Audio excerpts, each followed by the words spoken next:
All right, let's take a couple runs over this 850 XMR before she ends up looking like this one, which won't take too long. But as you know, they always never looked as good after brand new. So being nice and clean, I thought it'd be a good time to run over some things.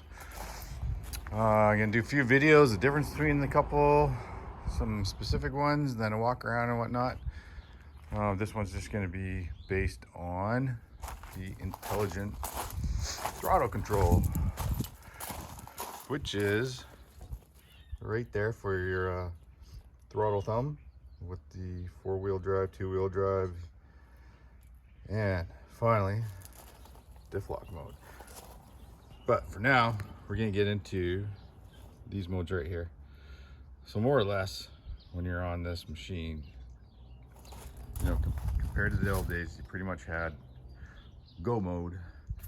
Let's go, let's stop. That was it.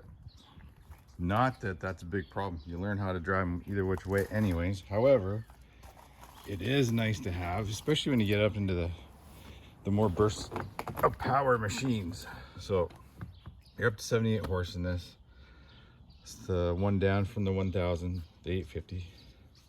So it's just nice sometimes, say you're on the trails or you're just backing up in and out of the trailers or moving things around, whatever, right? Just to have that option to have things run soft. Maybe you're on a trail and you don't feel like driving in crazy sport mode anymore. You're not hitting mud holes at the moment and you're a little tired, you're fatigued, and you just want to float this baby back to the trailer, back to the car.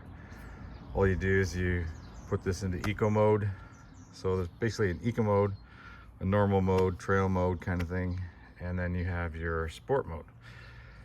So just like the diff lock stuff, the smart lock stuff, and your DPS modes, you got three different modes. So it's pretty cool to have 3 different things with 3 different modes here.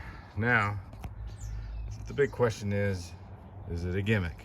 Well, when the DPS came out with the 3 modes, it's proven itself to not be a gimmick at all. It actually works awesome.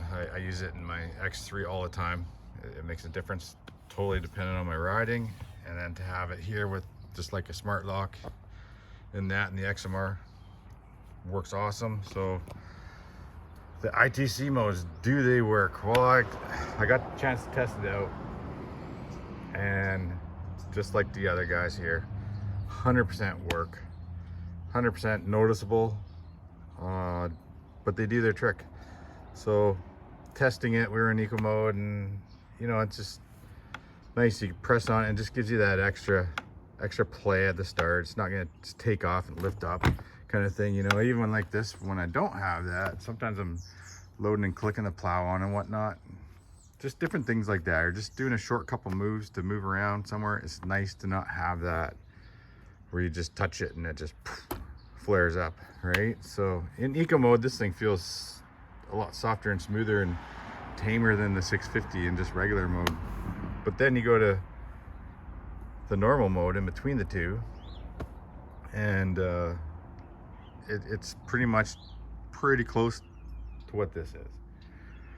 Then when you pop it into sport mode, then you feel the difference. That's when you feel something even crazier than you felt in there. It just has an extra little response. It's pretty darn instant. I mean, we haven't even done the clutching or anything on this, and just bone stock. Very noticeable. So is it a good feature? It's on the 850 and the 1000s right now. I don't believe they went 650 and down yet for 2022. So this is one of the main reasons why I still stuck with this one, is because it came with this stuff. The last couple of years it's been on there, and yeah, I'm super happy about that. So basically you just turn the machine on here. Aside one other thing, you know, you can also have a dialed down key on top of that if you really want to take her easy. So let's see, turn her on, hold the buttoner down. Well, take it out of low, that would be a good idea. There we go. First time that ever happened. So you can see there, it says on the dash right there,